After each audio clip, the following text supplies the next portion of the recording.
Yun, welcome back mga kabady sa aking YouTube channel. Panibagong araw, panibagong reaction na naman tayo at tayo ay magre-react sa naging bagong upload ni Kalinga Prab at dito muna tayo magre-react sa pakilig ng Franjoy mga kabady. Kaya tara, huwag natin patagalin to. Let's go!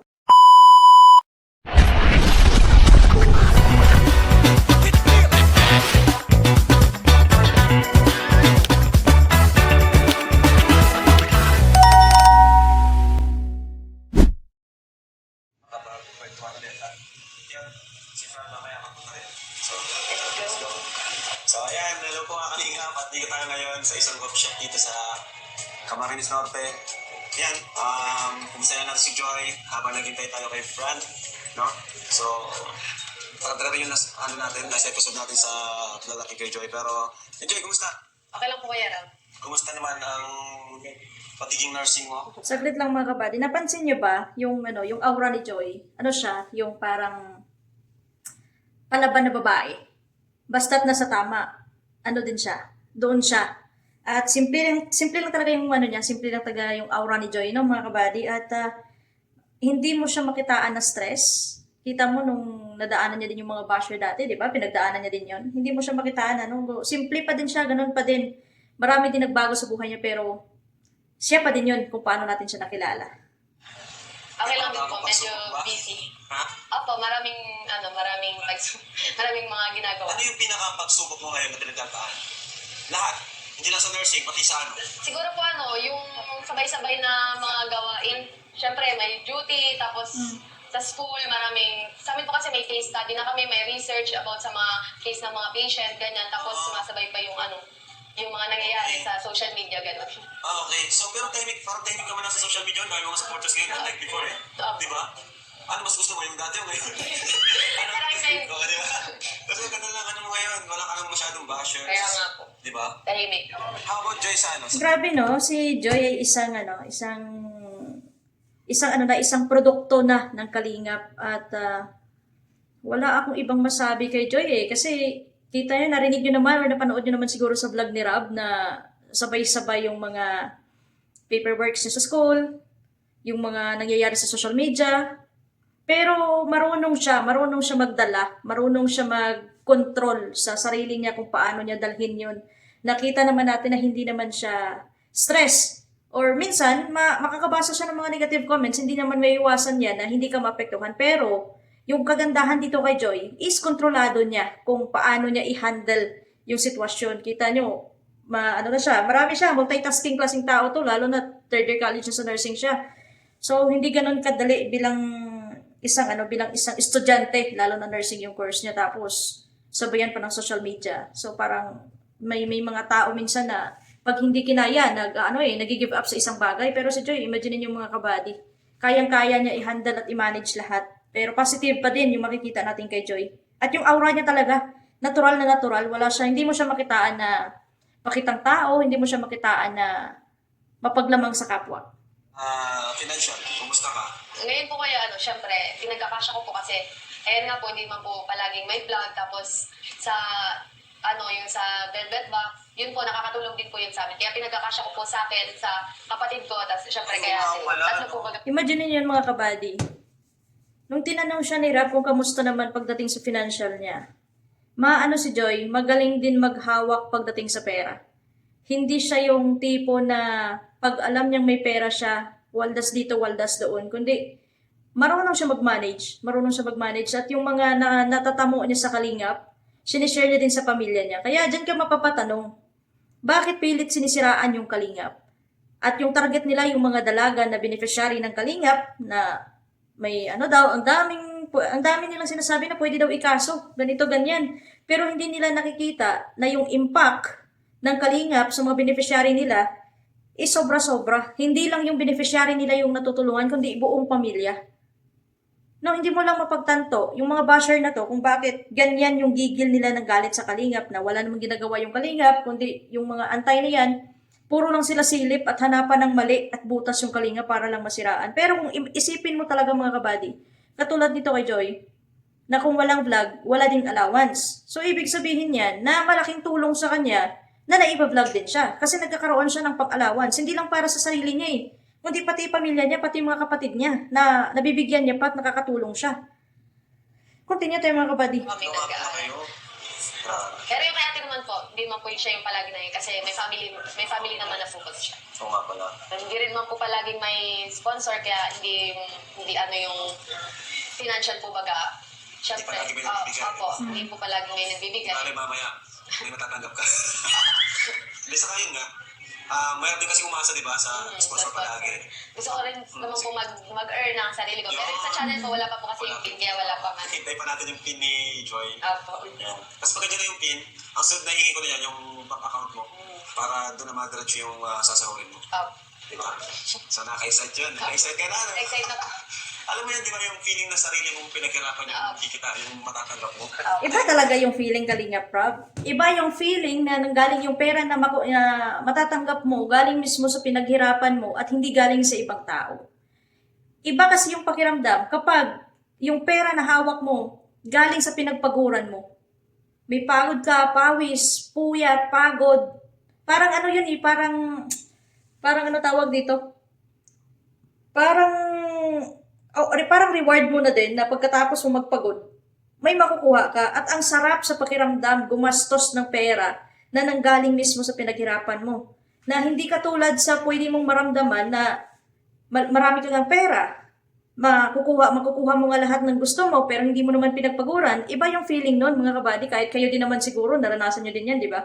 Iba yung feeling, parang kapag yung pera na ginastos mo na nanggaling sa pinaghirapan mo, parang achievement mo din sa sarili mo na dati akala mo hindi mo kaya yung trabaho na yan. Pero once na magkasahod ka na, doon mo na ma-realize na, ay kaya ko pala.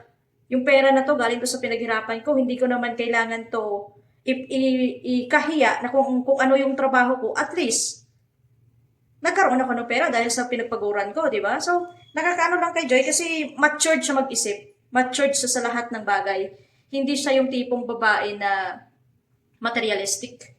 Hindi siya yung tipong babae na pang-front lang yung panlabas niya, kundi pati sa kalooban. Na yan naman yung nasaksihan natin simula ng umpisa. Nung first time na ma-vlog ni Rob hanggang ngayon, nagbago man yung buhay nila, nagbago man yung pananamit niya, umangat man siya sa buhay, pero yung siya mismo, na Joy Diwata na nakilala natin, hindi nagbago. Feeling kasi nagsimula rin ako dyan nung first earning ko sa pag-vlog, sobrang saya ko talaga. Kasi pinaghirapan mo yun eh. And after mo matanggap yun, lalo ka mapupursige. Pero yun nga, sa ngayon, syempre mas priority pa rin yung makagraduate ko. Opo, yun. Malapit na rin naman. Kaya nga, bilis lang ng panahon. 2 years na lang, graduate ka na, di ba? So, kung nga pala, kumusta yung birthday ni mama mo? Okay lang, okay po kuya. Nag-celebrate po kami. Ay din po kuya, abangan po nila yung mga viewers po na nag-vlog po kasi ako ng mga video. Oy, may abangan na naman sa bagong ano ni Joy sa account niya. May iba-vlog siya at may upload siya. So sana ma-upload ka agad ni Joy yan para na mapanood natin yung kaganapan naman nila sa birthday ng mama niya. So, nakakatuwa lang mga kabady si Joy talaga. Oo, abangan na lang natin. Ano nangyari? Kasi nag-miss ko na si Nanay Imelda. Wala ba siyang pinapasabi o ano man? Lagi naman po si mamang thankful po sa kalinga po. Yun po yung lagi sinasabi. Makinig ka kay Kuya Rob mo, huwag kang Pero Joy, sa totoo lang. Yan yung tunay na mga tao na karapat dapat tulungan. Yung pinagkakatiwalaan ka. Pinagkakatiwalaan si Joy ng mama niya sa Kalingap. Kasi alam naman ng mama ni Joy na malinis naman yung intensyon ng Kalingap sa kanila. Kasi kung hindi nakita yan ng mama ni Joy na for the views lang at for the viral lang at para lang sa kikitain yung ginagawa ng Kalingap, hahadlangan niya yan. Pero depende din kasi sa pananaw ng isang magulang kung paano niya din i-handle yung anak niya. Pero continue tayo mga kabady. Ay, wala. Nakakatuwa kasi nakikinig ka kay mama mo. Saka si mama mo talaga, hindi ka ilalagay sa alanganin. No? Opo. Doon po talaga. Ano naman yan eh? Ang sabi ni Rob, ulitin niya natin mga kabady. Sa totoo lang, nakakatuwa kasi nakikinig ka kay mama mo. Saka si mama mo talaga, hindi ka ilalagay sa alanganin. Yun yung point doon. Bilang isang anak ka, lalo na may sariling isip ka na din, alam mo naman kung ikakapahamak mo yan o ikakapasama mo yan yung sinasabi ng magulang mo. Pero hindi natin maiwasan na may mga magulang din naman talaga na kapag nilamon ng galit at inggit na sa kapwa nila, yung magulang din mismo ang nagdadala sa kapahamakan. So diyan mo makikita yung reflection ni Joy tsaka sa mama niya kung paano, kung ano klaseng nanay o magulang yung nanay ni Joy, nagre-reflect din sa kay Joy. No, hindi magkalayo, hindi malabang mga kabady na hindi natin makumpara sa kay Fujiko tsaka sa nanay niya, kay Corazon. Hindi natin maiwasan na hindi maikumpara kasi sabihin na naman ng basher natin na bakit kailangan mo pa ikumpara. Kasi nga, may aral kang mapupulot, lalo na't nanggaling sila sa Kalingap. Hindi mo man sila maikukumpara kung hindi mismo sila nanggaling sa Kalingap. Diyan yung sinasabi na kung may magulang na mabuti, may magulang din na masama. So ito yung magandang halimbawa, yung kay Joy, tsaka kay Fujiko.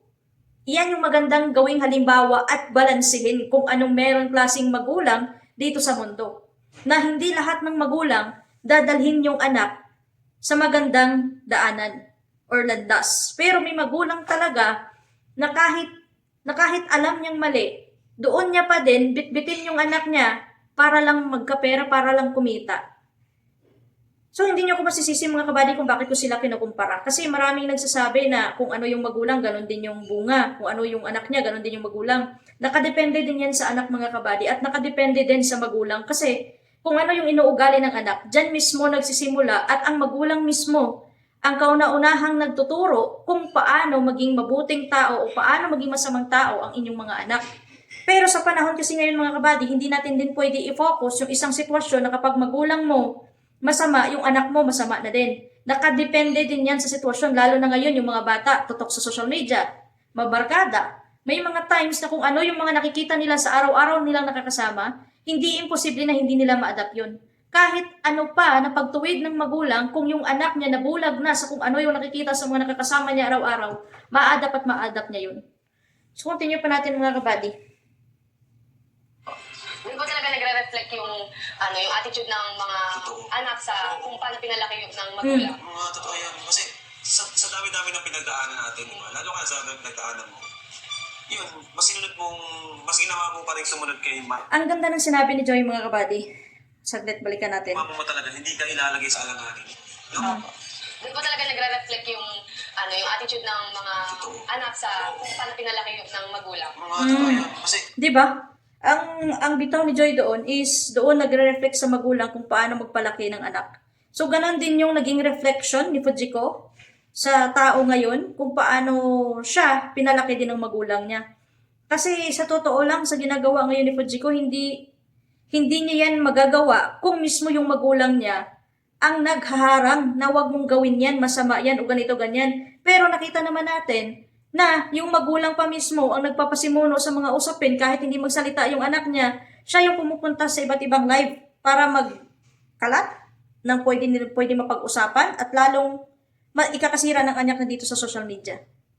sa dami-dami ng pinagdaanan natin, diba? Lalo ka sa pinagdaanan mo. Yun, mas ginawa mo pa rin sumunod kay mama mo na sumunod. Matalino si Joy eh. Marunong siyang makisama pero marunong din siyang makiramdam kung tama ba o hindi. Kaya niya sinusunod yung magulang niya kasi magkaisa lang yung hangarin nilang dalawa, yung sa kabutihan lang. At yung alam mo yung yung malaking dito kay Joy is may respeto sa mga tao. At may paninindigan. Napaka-grateful niyang tao sa mga tao ding nakatulong sa kanya. Hindi katulad sa iba na pagkatapos makuha yung gusto, ganito ganyan na yung gagawin, siraan na, gagawin ng masama yung mga taong nakatulong sa kanila. Pero sana bago nila masabi na masama yung tao o siraan nila yung tao, isipin naman nila sana kung paano naging mabuti yung tao sa kanila bago nila siraan na para maging mukhang masama yung mga tao na gusto nilang siraan. Di ba mga kabady? So si Joy lang kasi is may sariling panindigan at may sarili siyang delikadesa sa sarili niya. Yan yung nakikita ko kay Joy. So, hindi malabo na yung mga pinaghihirapan niya ngayon, yung pinag-aaralan niya nursing, hindi malabo na hindi niya matutupad yun at hindi siya makarating sa tuktok kung ano man yung pinaplano niya. Tahimik ka lang, sumunod ka lang kay na Kuya Rab, di ba? Kaya nakakatawa lang. Iba rin kasi Sabi sinanay niya, mo pa rin sumunod kay mama mo na sumunod. tahimik ka lang, sumunod ka lang kay na Kuya Rab, di ba? Kaya Ano kasi yan, Kalinga Prab eh. Hindi naman magsasuggest or magbibitaw ng salita yung nanay ni Joy na makinig ka lang kay Kalinga Prab, ganito, ganyan, kung hindi ka nila nakikitaan na masama kang tao. Kaya siya, ganyan din, na pinapayuhan si Joy na sumunod ka lang kay Kuya mo, Rab, ganito, ganyan. Kasi alam nila na may mabuti kang hangarin. Mabuti ang kalooban mo at mapagkakatiwalaan ka na hindi mo ilalagay sa kapahamakan yung anak nila. Pero kung may nakita yan sila sa'yo na mali, hindi imposible na hindi nila ilalayo yung loob ni Joy sa'yo. Talagang yung nanay ni Joy is, grateful din. Grateful din na nagkaroon sila ng kalingap sa buhay nila. Kasi sino ba naman sila nung wala pa yung kalingap, di ba? Nasaksihan naman natin yung sitwasyon nila. So talagang malaki din yung respeto ng nanay ni Joy kay Kalingap at lalong-lalo na yung tiwala na mahirap ibigay yung tiwala ngayon. Kaya ganyan na lang magpayo, ganyan na lang magbigay ng mga salita yung nanay ni Joy kasi alam niya mabuting tao kayo. Alam niya na nandyan kayo para i-guide pa or turuan pa si Joy para sa ikakaangat niya or para sa ikakaganda ng buhay niya, hindi yung ikakasira niya. Nakatuwa lang. Iba rin kasi si Nanay Imelda na. Isa siya sa mga nanay ng beneficiaries na nagustuhan ko rin talaga yung ugali. Talagang yung pating loyalty niya sa Kalingap. Diba? Kaya nakakatuwa lang po. So, happy birthday. Belated happy birthday kay Nanay Imelda. Dapat naman, Joy, syempre, sa personal life mo, syempre, isa rin sa nagiging rason kung bakit ka nagiging masipag at inspired. Siguro, ano na ba yung sa inyo ni Franz? Ayun na. Pwede mo mga hindi sagutin. Ano lang yung meron sa inyo? Sorry kung bigla-bigla yung tanong ko. And po kaya dati lang po, magkaibigan po kami na sinusuportahan po namin yung isa't isa. Magkaibigan. Magkaibigan Kasi po, naman. syempre, ayoko rin na pong masira yung friendship namin. Parang doon lang po muna kami sa ganong level. Sa bagay, pag more than friendship tayo ng level na yun. Parang kinifeel muna namin yung na. Oo, tsaka napansin ko kay Joy tsaka kay Fran, real talk lang mga kabady ha, hindi sila yung tipong love team na clingy. At si Joy, hindi siya yung tipong babae na kiringking. Alam niyo naman siguro ibig sabihin nun kung ano yung kiringking. Hindi siya malandi. Hindi siya yung tipong babae na ang hirap i-explain mga kabady sa totoo lang. Pero si Joy kasi yan yung klaseng tao na may pinag-iingatan na dignidad. At lalong-lalo na dyan is yung respeto niya sa sarili niya. Kaya hanggang ngayon, hindi pa nila masabi or matotohanan kung anong meron sa kanila ni Franz. Much better na mas kilalanin muna nila ang bawat isa bago pasukin yan. Pero sana wag nilang bigyan ng dahilan para masira yung kung ano meron silang friendship. Yung alam nila yung boundaries nila parehas at alam naman nila parehas na may love na nabubuo sa puso nila bawat isa. So, si Joy kasi si Joy parang parang slowly but surely. Hindi siya nagmamadali. Lalo na't priority niya pa din yung pag-aaral niya. So, para saan din kung talagang para talaga sila ni Franz, darating din yung panahon dyan. Pero si Joy is yung niya muna is slow down lang muna. Slowly but surely nga, di ba mga kabady? Ganun yun. Yung cup namin bago kami magmahal ng... Pero may ganun pala, no? Okay. Sa bagay, iba na kasi pag gano'n, pag seryoso na talaga pag more than friendship, commitment, di ba? Commitment na yun. So, mahirap mag-commit sa panahon ngayon. Kung nursing ka, mahirap mag-commit, di ba? Time. Oo, mahirap yan mag-commit ngayon habang nag-aaral sila. At hindi maiiwasan, lalo na kung parehas sila nag-aaral. Parang parang magiging sagabal lang yan sa pag-iisip ninyo na dahil may hinahabol dahil sa sobrang busy mo sa schoolworks, dami ka pang iniisip na problema din personal, tapos kapag may darating yung time mga kabady na kailangan nyo mag-quality time na dalawa, yung hindi nyo mapagbigyan yung isa sa inyo, masakit sa ulo, nakaka-stress. Kasi naranasan ko din yung mga kabady nung nag-aaral ako. Kahit ngayon, kahit mag-LDR kami ni partner ko, so ang hirap na may trabaho kang iniisip, may pag-aaral kang iniisip, tapos may nangungulit pa sa'yo na gusto makipag-usap, pero wala ka ng panahon para mag-ano sa ganyan. So, maganda yung naging strategy ni Joy tsaka ni Franz sa kung anong meron sa kanila. At least, kung magiging sila man, kung talagang para sila sa bawat isa, at least, kilala na nila yung bawat isa, di ba? Hindi na ganun ka hirap mag-adjust yung bawat isa kapag talagang nakilala na nila kung ano yung bawat isa at kung anong meron sa bawat isa sa kanila. Hindi na mahirap mag-adjust dyan. Pero may tanong ako, Joy. Ano man yung nararamdaman mo? Ano man napapansin mo kay Fran Oak? Seryoso ba siya? Nararamdaman mo ba yung effort niya? Siyempre po kuya, na very consistent po si Fred sa pagiging ano niya. Akala ko kasi trabaho lang, di ba? Yan yung importante dyan. Yung nakikita nyo yung value ng bawat isa. Na kahit wala pang meron kayo, pero ramdam mo yung presensya at ramdam mo yung pagiging consistent niya na ikaw lang yung gusto niya. Alam mo yung ganun? Yan lang yung magiging pundasyon nyo dyan sa kung anong meron kayo ngayon. Yung alam ninyo sa bawat isa na may halaga kayo. At alam nyo sa bawat isa na may consistency kayo sa bawat isa din sa inyo. Yan yung mahalaga dyan mga kabady at lalong-lalo na din syempre yung tiwala at kung paano ka pakisamahan at kung paano ka respetuhin ng ka-MU mo ngayon.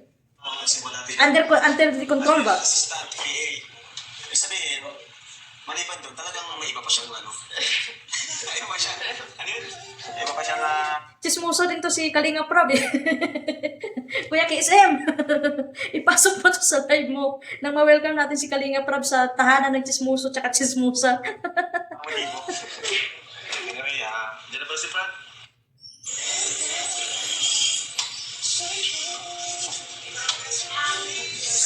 Napansin niyo mga kabady, ang ganda ng ngiti ni Joy nung papasok si Fran. Ito tingnan niyo. Ulitin natin ha. Anyway, dyan na pala si Fran.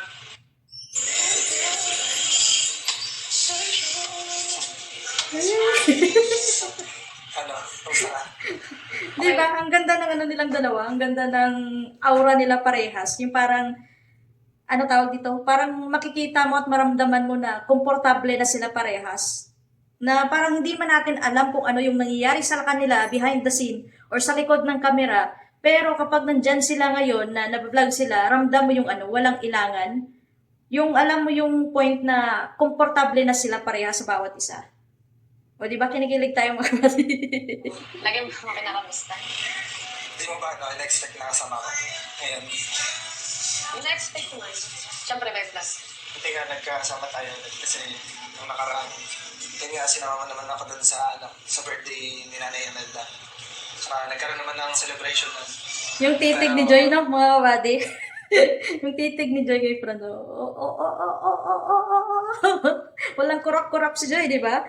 At ito, napansin ko din kay Franz, is ano din siya, marespetong tao.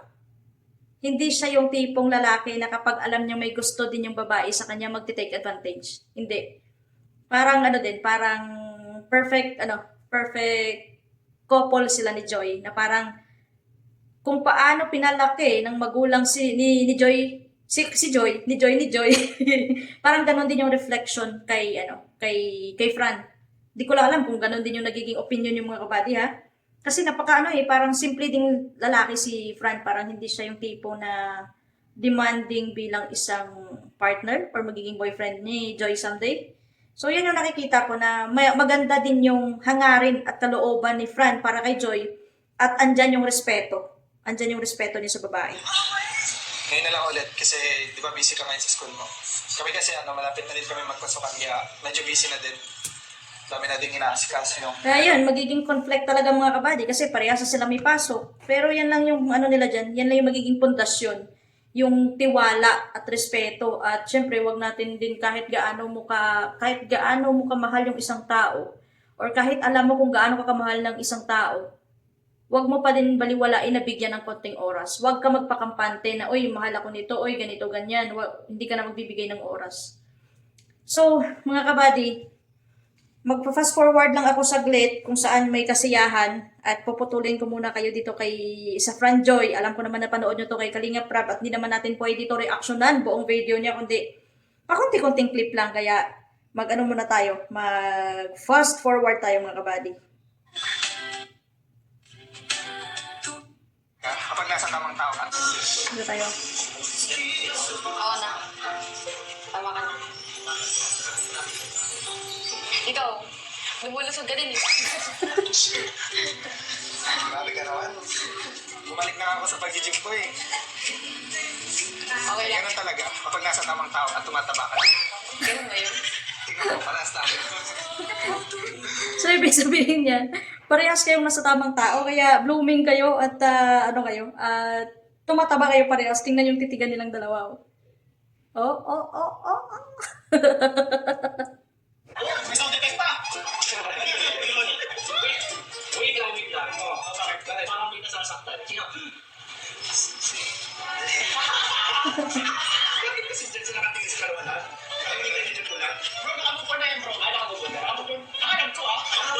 Baka wala naman Gcash niya. At ito yung napansin ko mga kabady. Hindi lang sa Love Team, kundi sa buong vlog ni Rob. Maganda din yung impact ni Norman na may comedy na kasama. Kasi bawat bitaw din ni Norman, madadala ka din sa tawa or sa joke niya. Talagang malaking bagay na andyan si Norman na pasilip-silip minsan at makikiiksena dyan sa vlog nila. Kasi parang hindi ka maboboring or hindi ka alam mo yung minsan, nasa exciting part na biglang papasok si Norman. Yung parang, andun na eh. May kilig na. Tapos sabik naman si Norman. Pero yung tinitwist lang nila na may biglang joke na papasok. Ang ganda ng Kalingap. Ang ganda ng way nila sa pagbablog na minsan kahit paiyak ka na, bigla-biglang papasok yung mga joke nila. Yung minsan, tutulo na yung luha mo, bumabalik pabalik eh. So mga kabady, hanggang dito na lang muna yung ating reaction sa Franjoy at alam ko naman na napanood nyo na to at hanggang dulo. So congratulations kay Joy at kay Fran na marami silang blessing na natanggap sa Kalingap at talagang dyan mo makikita na solido yung mga sumusuporta sa Kalingap lalo na sa mga sponsor nila para sa beneficiary. Talagang sincere yung pagtulong nila para sa mga beneficiary at nagagamit naman sa tama at sana si Joy wag magbago kung ano man yung pagkakilala natin sa kanya at kahit gaano man yung makakamit niya dito, wag sana siyang magpadala sa kayamanan o pera kahit gaano pa kalaki yung pera na yan kasi yung pera na yan madali lang maubos yan pero yung dignidad at yung tiwala ng tao sa iyo mabilis lang mawala yan. So mga kabady, alam ko naman na panood nyo na to kay Kalingap Rob. Lang ako ng konting clip para lang mabigyan natin ng reaction kasi marami din nagre-request na mag-reaction tayo sa Love Team, lalo na sa Franjoy at sa iba pang mga iba pang Love Team dyan. So abangan na lang natin yung mga next upload at next video natin mga kabady about sa reaction natin. At huwag natin kalimutan mga kabady, mag-subscribe sa aking YouTube channel at don't forget to hit the notification bell para updated kayo palagi sa aking latest upload. Kaya maraming salamat mga kabady, hanggang dito na lang muna. Ingat, God bless at to God be the glory sa ating lahat.